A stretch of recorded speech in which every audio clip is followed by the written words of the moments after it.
Hello, everyone. You're listening to the Paradigm Shifts podcast with your host, Keisha Kruger. I'm an organization development practitioner and executive coach, working with leaders to create positive changes in the workplace using behavioral science. My personal mission?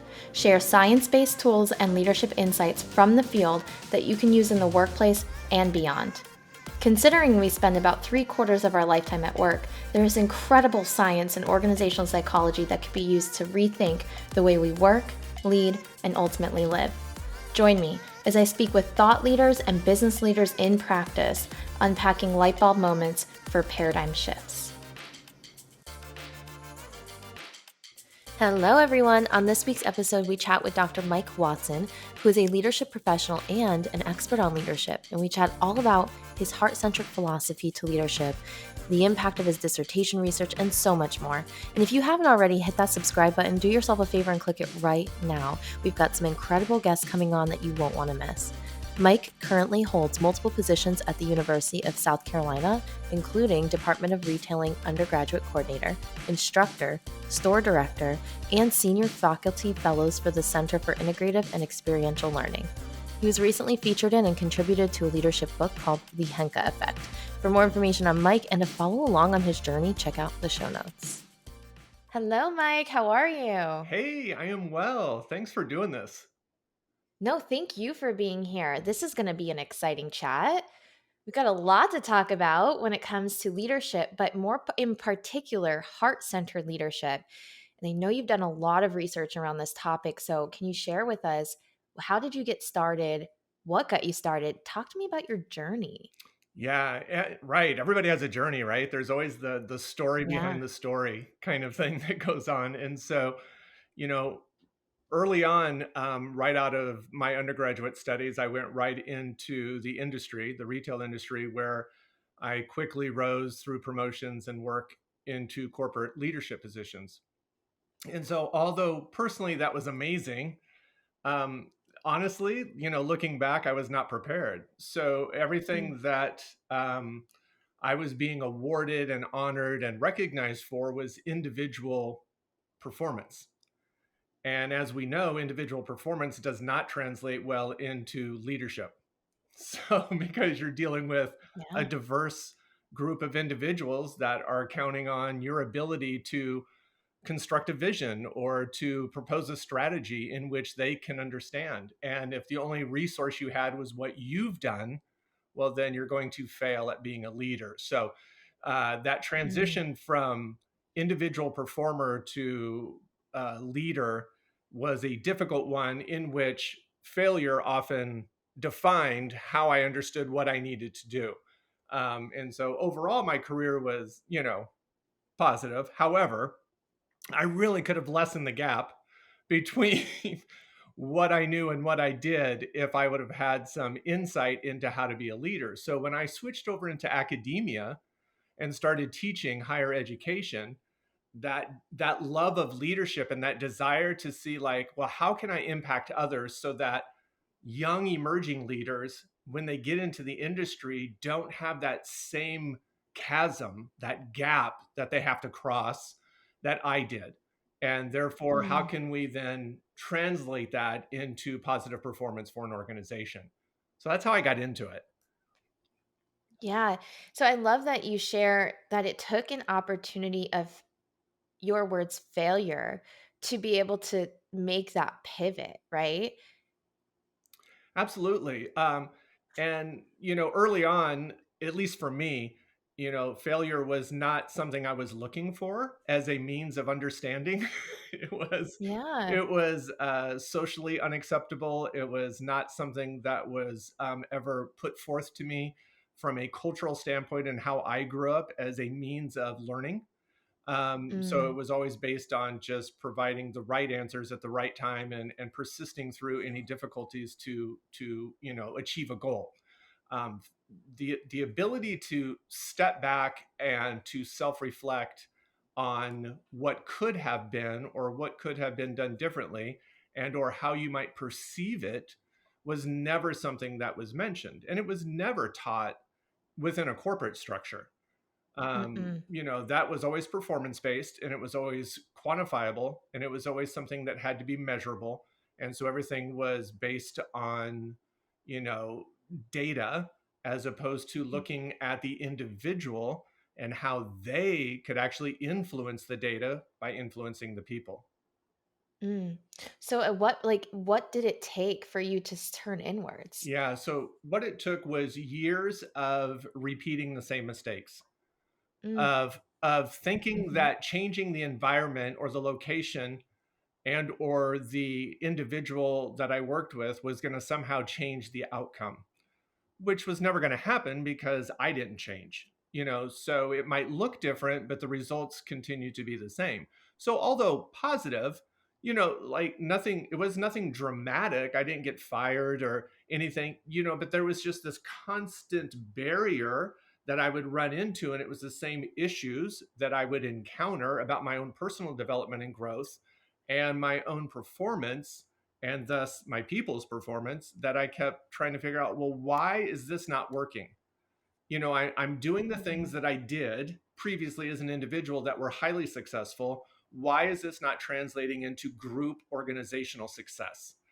And so it wasn't until doing that like 3 times at different levels that I said, I'm just going to take a moment and really look at myself. And so I just decided in the moment after experiencing repeated failure, in terms of how I wanted to grow and how I wanted to grow a business, I said, well, maybe the real answer is that I look at who I am and what my Mhm. purpose is and what I need to do.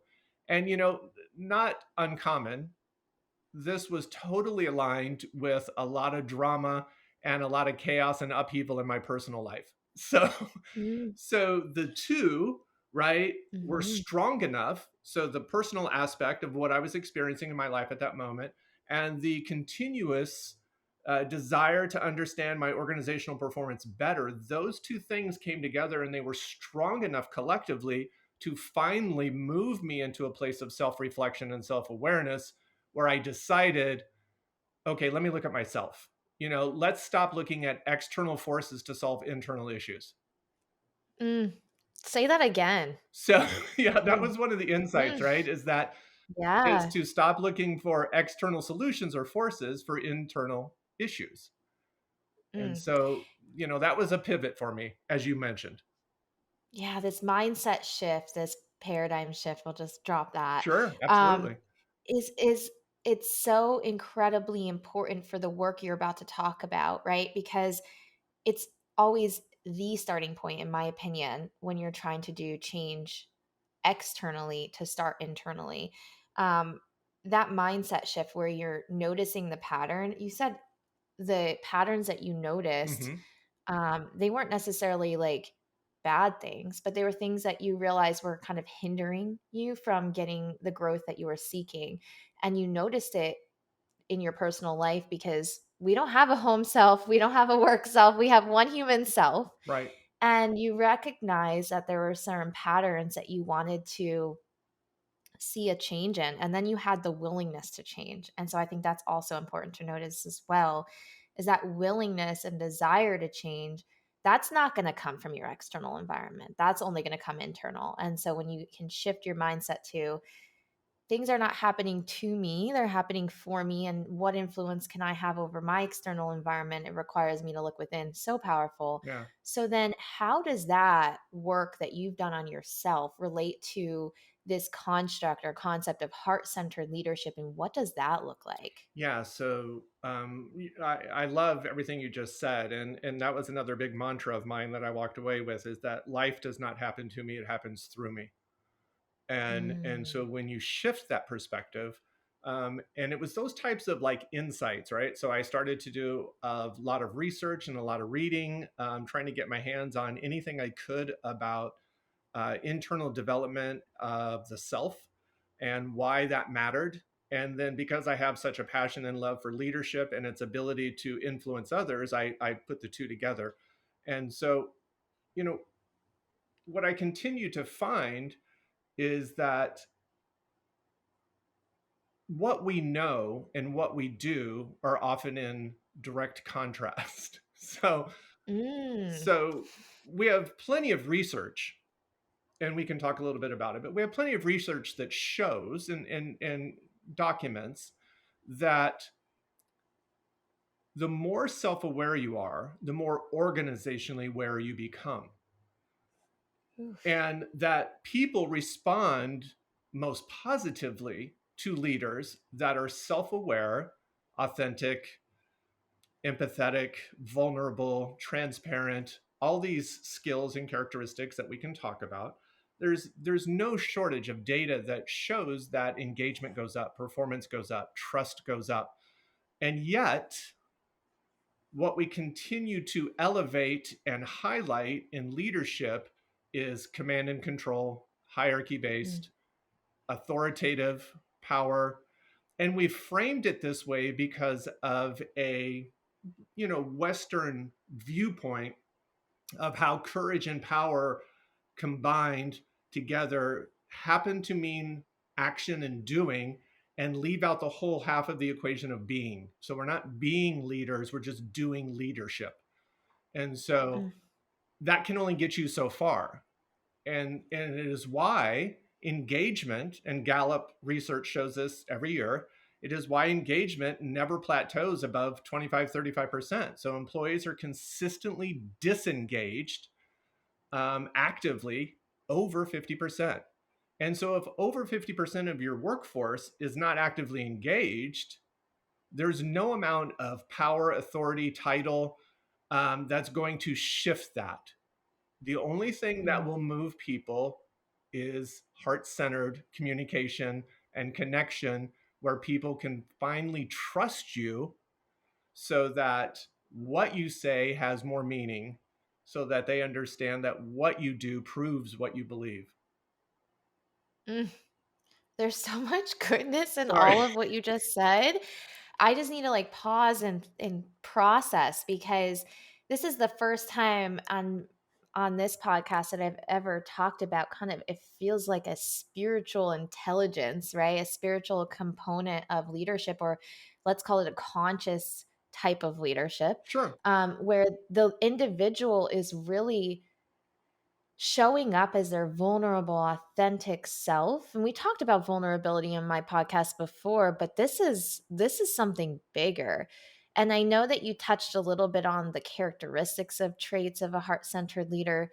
Um, let's go into that a little bit and then also share with me a little bit more about how companies benefit from this type of Yeah, leadership. absolutely. I think it's imperative, based on my research I did for my dissertation when I was doing my doctoral research, to understand that this philosophy that I'm forming of heart-centered leadership is something that came from what I dug deep into in my research, which was spiritual intelligence, which you mentioned.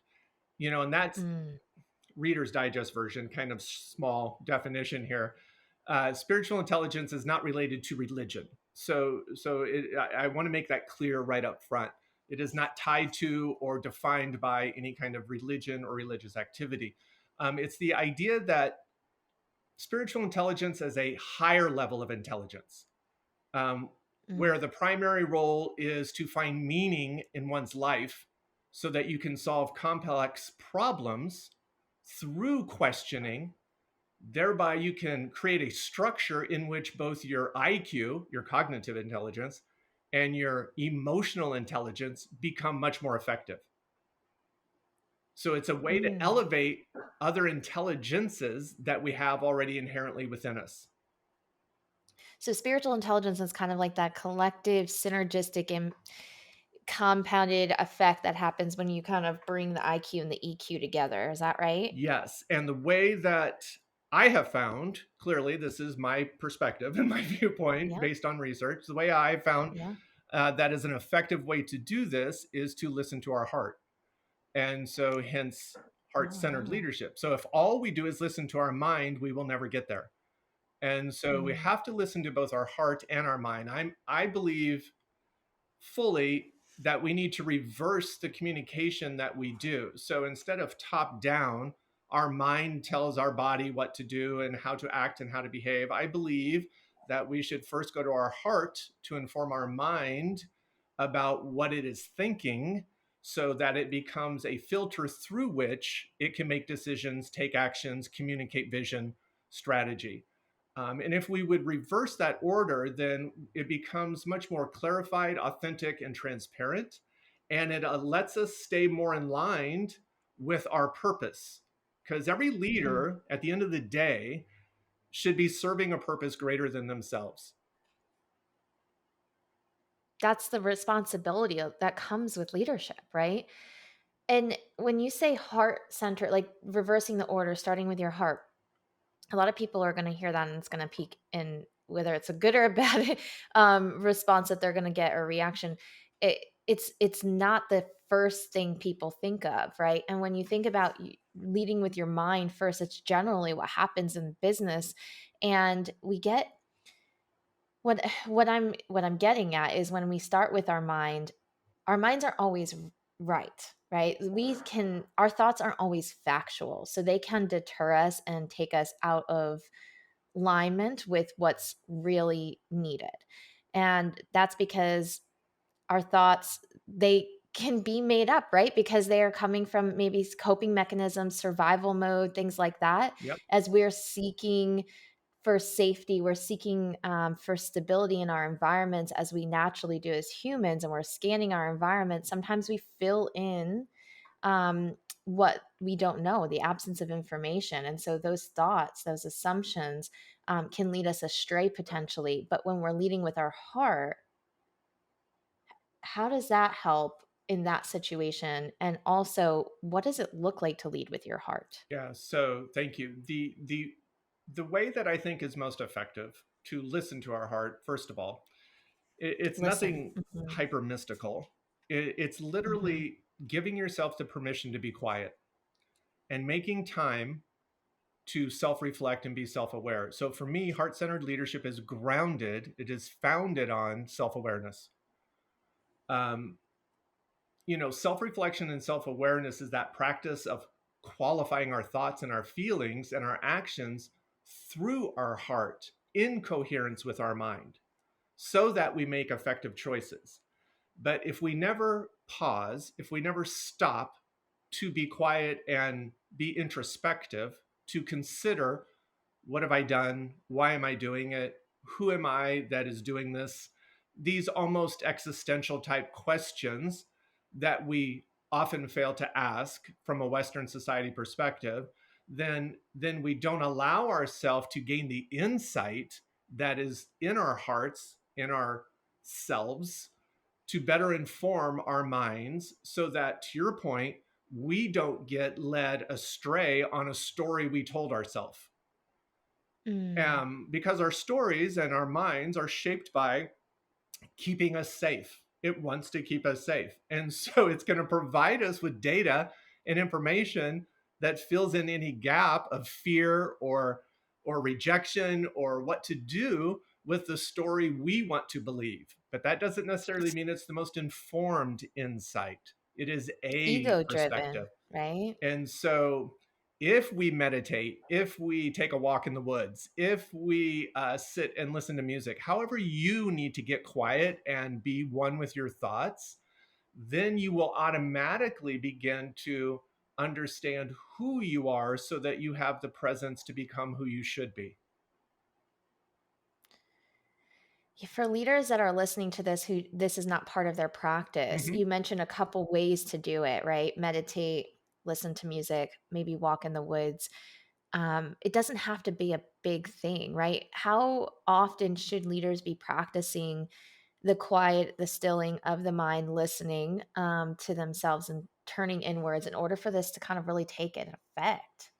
Yeah, so it has to be a consistent practice. And what I emphasize and what research shows again is that it's not the length of time that one does it, it's the consistency with which Mm. one does it.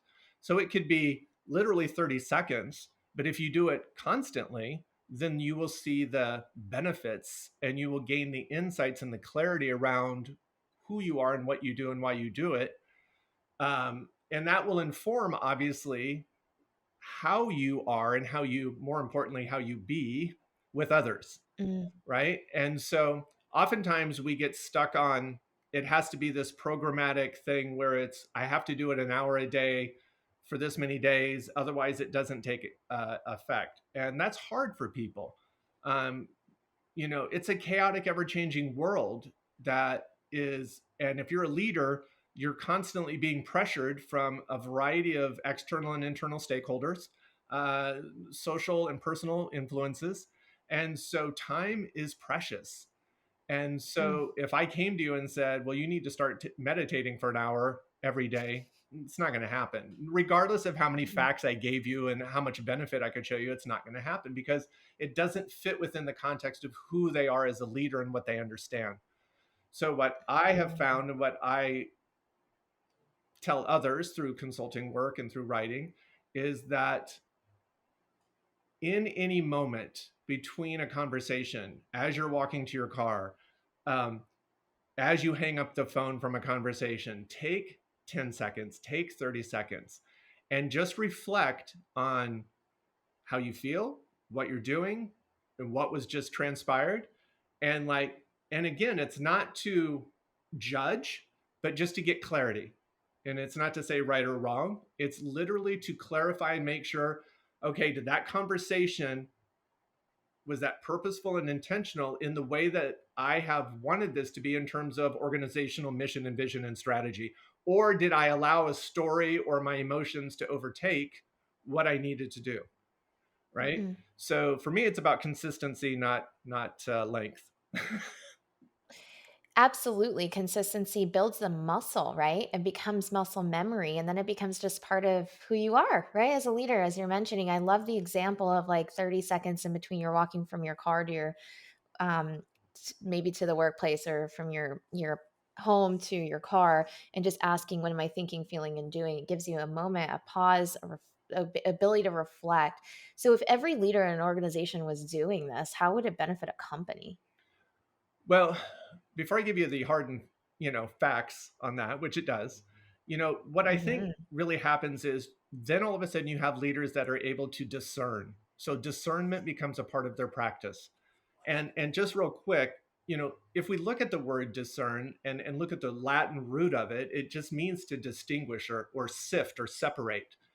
And so when we are asking ourselves to mentally sift through this unending onslaught of information that we take in every day, if we don't pause to do it in a purposeful way, then it can feel exhausting and overwhelming and it can fatigue us. So, you know, what is rarely discussed is that discernment is that our heart also has the ability to communicate to our brain, and that with practice we can learn to intentionally control the dialogue and create that coherence between our mind and our body.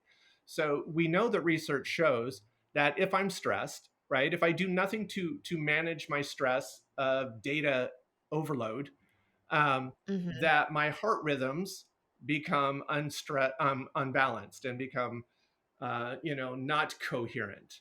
And Yeah. that directly impacts my ability to problem solve, to communicate with others, to understand and see opportunities because my body is in a stress mode. So Oof. if I practice internal reflection and self awareness consistently at 30-minute increments, 30-second increments, um, then you're constantly reminding your body and your heart that it's okay. And then, therefore, you're positioning yourself at a much higher level to make decisions and to perform. So, Oof.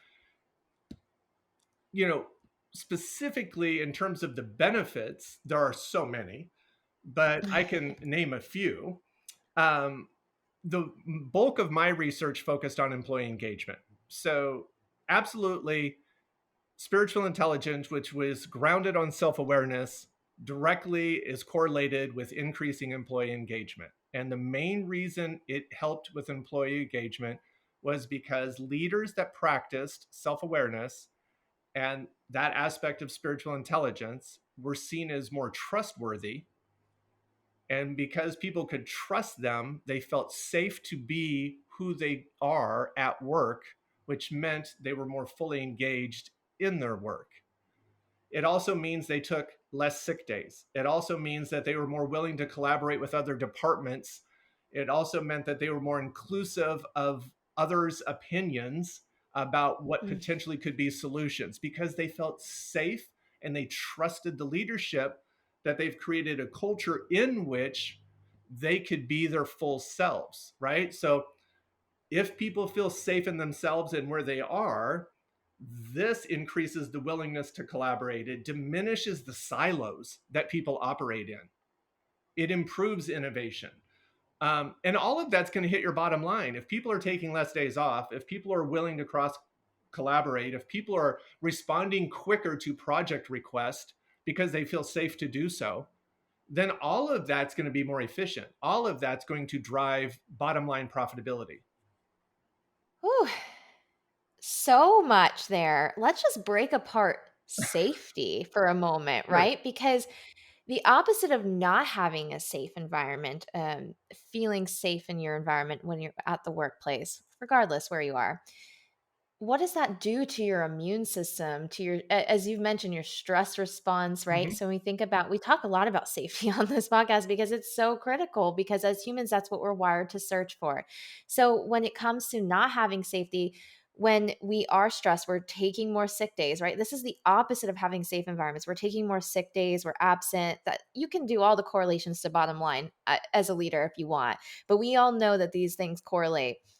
You are not as willing to accept others' opinions, which means you may not be collaborating with others. And that's a huge missed opportunity for an organization. That means also probably a lack of innovation that's occurring, a Correct. lack of efficiency or continuous process improvement because these maybe teams or individuals are working in silos, right? I just want to showcase the reverse of safety because going into an environment that you feel unsafe in not only has an impact on that organization, but that individual is now showing up in a fearful state. They're probably more likely to make more mistakes than if they had a safe environment to practice a safe risk type of decision making process. And all of these other things can impact, and at the individual level, their immune system, which obviously can bring on diseases if we wanted to go that route, right? Yeah, and it's impacting the individual at every level, Mm, cognitively, emotionally, psychologically, physically. And you know, at the end of the day, organizations are an organism, right? mm. It's an organism, and the organ, right, is the millions of decisions and the people that are present in the organization. And so the better we can maintain their well-being and their health, then the more profitable and the more sustainable the profitability of any organization is going to be. You know, what was an interesting thing that came out of my doctoral research is that the majority of leaders that I did my research on. So I did research on leaders, and then I also did engagement studies on their direct reports. So I measured the leadership, spiritual intelligence of the leaders, and then I measured the engagement levels of their direct reports. And then I did Mm. interviews. And so what was, I thought, the biggest takeaway was that the majority of leaders absolutely had 70 to 80% of what I would quantify as spiritual intelligent characteristics. They Mm. acknowledged them, they had no problem articulating them to me. You know, there was many a leader that would talk to me about being purpose driven and using the same asking questions about who they are as a person so as to lead more efficiently. However, less than 50% of them willingly shared any of that with their people. And so what happens is it's not Oh. enough to know that you are yourself. If you don't share it with anybody that reports to you, then engagement doesn't shift because they don't know. And So so what does right that look now, like? there's an environment in which leaders can acknowledge personally that they might have qualities and aspects of spiritual intelligence, but they do not themselves feel safe to share it. And so if they're not sharing it, it's really kind of only benefiting them and benefiting no one else. My goodness. So why are leaders not feeling safe to share? Well, I think there's a number of reasons. You know, some of the ones that came out from my research was that there is a pressure in the way we have constructed and understand leadership in our organizations from a Western perspective, that if one was Mm, to share such qualities and characteristics, and to say things like, I don't know. Empathy is a way that we can create more strength in our organization. So let me be vulnerable with you and tell you about a time that I needed help doing whatever, right? That is seen as a weakness.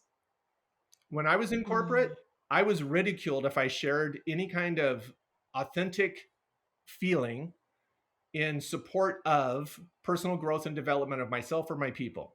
My VP, my mm, CEOs, they would say things. It held me back from promotions because they would say stuff like, "You're not strong enough to do this because your feelings are too much into what you do." So mm, there's this perception that somehow a leader is better if they are unfeeling, if they are unaware. And the exact opposite is true, and research proves this. And people don't mm. engage. Again, I know I just keep harping on this, but it's like nobody's going to fully give of themselves if they don't feel safe with who their leader is and or the culture in which they operate. And so there's so much pressure for leaders to do the opposite of what we know to be true. We need to reverse engineer it all, Oh, is what I'm absolutely. hearing. And that's why I got into academia. That's why I started saying, well, Mhm. I'm not going to change CEOs' minds. I tried that. That consulting frame did not work. No matter how much they acknowledged it and believed it, they weren't changing who they were. So then I was like, I'm going to start dealing with emerging leaders and get them Yes. early on. And they're so much more open because they're very open to like perspectives and mindsets and theories, and they're willing to learn. And it's a much more, I have found, much more meaningful way in which I've been able to positively impact a much greater population to start embracing what is truly courageous behavior. Because courage, at the end of the day, core, the Latin root, as you know, means to speak from the heart. It doesn't mean Mm, to overpower someone and or to use violence and authority and title to get your way. That's not being yeah. courageous, right? But to speak our hearts in alignment with our minds, in alignment with vision and strategy, that's courageous. And that's what people Mm. respond to and people want to see.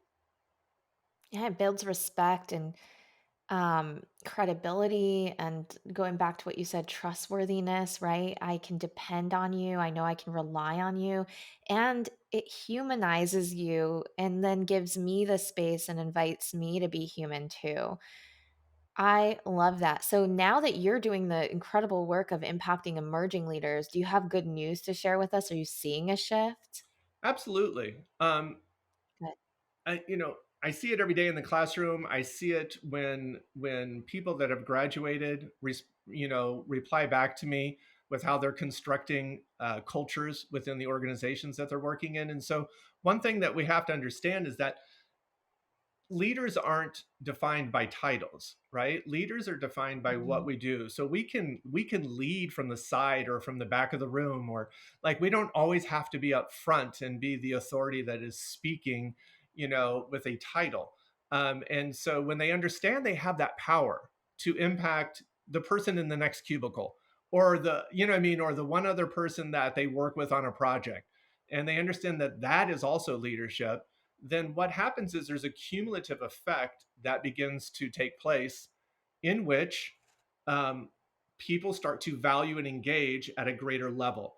And all of this goes back to self-awareness. And the one thing I forgot to mention is that the other part of that equation is gratitude. And so, the Mm, students I work with every day are truly grateful. They're grateful for the opportunities, they're grateful, but nobody ever asks them.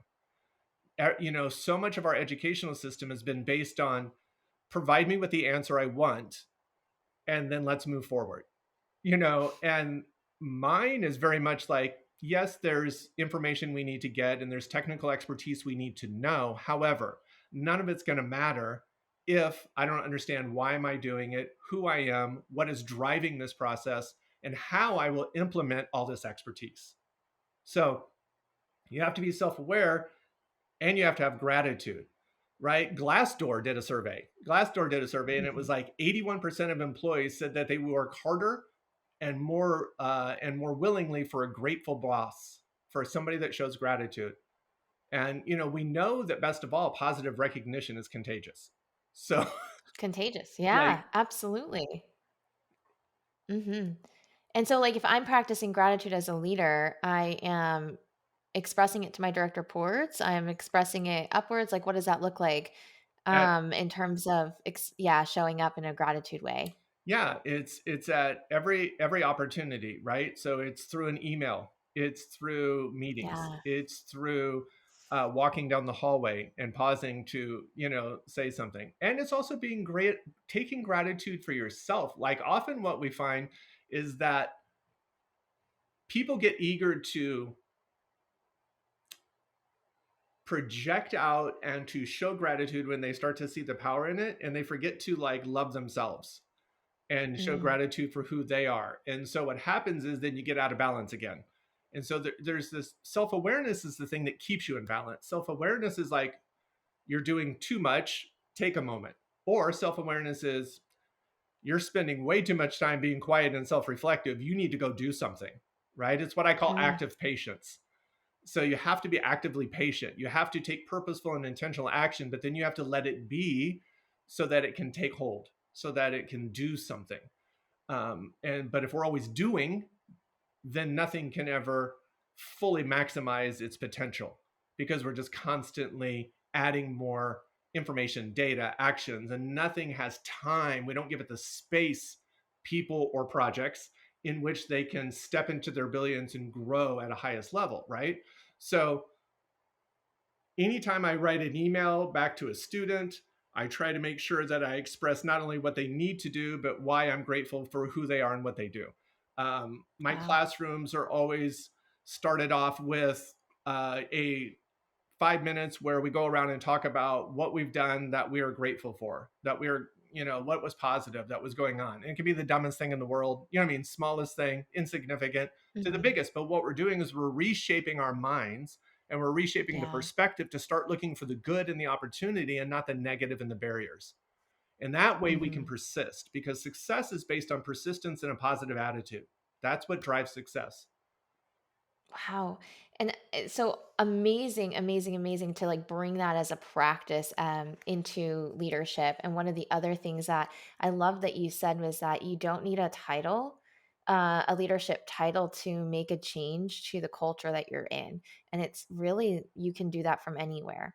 So if you are listening and you don't have a title that's, in management or leadership, don't be deterred from changing your culture or being able to feel like you can make a difference or influence it in a positive way. There's still plenty that you can do. And in fact, we need you to do it, right? We need you to do it. Yeah, don't undervalue your worth. Mm, mhm. Your people are watching you, and people are listening to you. And I know this just from teaching, right? So I could think, wow, nobody said anything today and it wasn't very interactive, so nobody's paying attention and nobody's listening. But I will then, 2 months later, somebody will come up to me that was a former student and be like, there was this one time when you were talking, you know what I mean? Like, they listen and they observe. Yeah. And it's the same in organizations. I found this, right, with my people, that when I had 500 people reporting to me, you know, the moments they remembered were when I was empathetic, vulnerable, and transparent and authentic. Never once did they say, it was amazing that spreadsheet you developed and that data you gave us. That really changed the way I was able to lead my people and drive performance. That never happened, right? But Mm-mm. remember that time you shared that experience with us when you had to overcome that issue, and here's what you did? That really helped me, blah, blah, blah, blah, blah, right? Like, Yeah. but we ignore this as leaders too often, like, because, like I said earlier, it is misunderstood to be a weakness as opposed to a strength. It takes courage to be who you are. It takes courage to stand in your brilliance. But we've got to give people permission to do that, and we have to create cultures in which they feel safe to do it. If not, people aren't going to be able to create shared visions or motivate their employees, or, that's not going to happen. And so for me, it is just fundamentally crucial that in today's day and age, that we have leaders that are willing to be self-aware and look to their heart and be in alignment with both their heart and their mind in a purposeful way. Mm. And self-awareness helps you balance the doing and the being, as you said. And Mike, you are giving so much permission to emerging leaders and this next generation of leaders, and that makes so much sense to me. And I know so many out there who could resonate with that. And I am so excited to see the future of work. And it's because of people like you who are out there doing the work to help shape the next generation of work. So thank you so much for doing that. That's my, gratitude to you. And I have one final question Sure. for you, believe it or not, because we're tying up at time here. I ask this question of everyone, and that is, what is the most recent paradigm shift that you've experienced? And it can be related to this work Mm. or anything else. Oh, I kind of alluded to it earlier. So nice. Yeah. It all ties together, which is how the world is. Everything is connected when you Yes. really take a moment to Everything's look. connected. A big paradigm shift for me was the realization that there is tremendous power in practicing active patience. So the Mm, active part is the ability to take purposeful action and then be willing to let go. It can be understood as the intentional decision to let things be while remaining present to what they can be, right? So I used to take action and then want immediate results and gratification. And if I didn't get it, then I would just take more action because I thought that was solving it. What I had to learn was to be intentional and purposeful with my action, driven by self awareness, then allow it time and space to become its fullest self. So mm. it's a beautiful shift that happened in my life and that I think many people can grow from. Um, that idea that when we take purposeful actions and we allow the time and the space to be, then we maximize our performance and our benefits. And it's a beautiful way to live, I found. Well, I mean, it's such a beautiful way to think about life in general. I know I could benefit from practicing more active patience. And I think societally, we focus so much on that instant gratification and that need for like a return immediately, right? On the things that we're putting in our efforts into. So, just want to real quick ask you, when you are putting your effort in and then you're waiting and letting go, what's going through your mind? Like, what can you do to help yourself kind of sit and actively patiently wait for the Yeah, thing to so return. one thing, and thank you so much for the question because, and I didn't make this clear. One thing is that it's not a Mm, passive way of being. Just we often think of patience as being passive, and that's why I'm so I don't know, so cognizant and want people to be aware of that there can be active patience. So allowing something to be does not mean then you stop doing anything. mm, So on one hand, like if I put an initiative forward in an organization from a strategic standpoint, I have to give it time and allow people to help work that so that it can grow and become what it needs to be. But then I also need to be self aware enough to know that I need to check in every once in a while to see what's happening. I can't let go so completely that I am unaware, right? So this is mm, where that self awareness comes back in. So if you're self aware, you can be organizationally aware. So then you check in through your own self awareness and you'll realize, how is that initiation coming? Does somebody need support? Do I need to remove a barrier? Or do I need to just let it be for another moment? And so it's this back and forth, and it's this fluid ability to be flexible and moldable and adaptable, but never stopping your ability to be in alignment with the ultimate goal, right? So it's always about the goal stays where it needs to be, but you can be flexible in your approach. And you do that mm. through self awareness. So I don't know if that fully answered what you were asking, but It did, and I just think about those who haven't practiced that as a muscle, including myself, like how to sit with it and let it be rather than trying to like action it, right? So, um, I think I kind of answered my own question. It's a you learn from the practice of actually taking too much action, maybe, and that's what you kind of learn from that aspect, from the reverse of it, right? It's like all the things that could happen if you do not let it go and let it be. yeah, what I have found is that it is so powerful when you let things be and you achieve so much more. And then you start to trust your own ability to allow things because you're already brilliant Mm, and you already know what mm, you're doing. we are just not really patient. And so Mm. and so Yeah. that little bit of patience, that little bit, it's almost permission, right? So think of it Yeah. as permission. Patience becomes permission. Permission to let it be, right? And I like let it Yeah. be better than let it go. Let it go always was hard for me because I can't let anything Mm. go. It's just not who I am. But if I could let it be, meaning let it be what it needs to be, that was Mm. that was something I could manage, something I could wrap my head around and fully invest in. Was we took action, now let it become, right? Let it be what it needs to be. And if I have to step back in to kind of coax it and guide it and do something, that's fine, but then I step back again. And it's amazing what happens when you do that. Wow, so magical. Thank you for sharing that perspective and that paradigm shift. And I can't wait to hear people's comments and perspectives on this episode. And thank you again for all of the impact and the legacy that you're leaving, the work you're doing, changing the future of work. Thank you so much for this opportunity. It was so good seeing you again.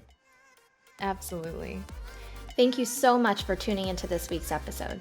If you enjoyed this conversation, don't forget to leave a review, rate, and subscribe wherever you're listening. If you know a business leader in practice or friend who you think would be interested in this episode, please consider sharing it with them. I am so grateful for your support. For more updates, you can follow us at Paradigm Shifts Podcast on Instagram. See you on the next episode.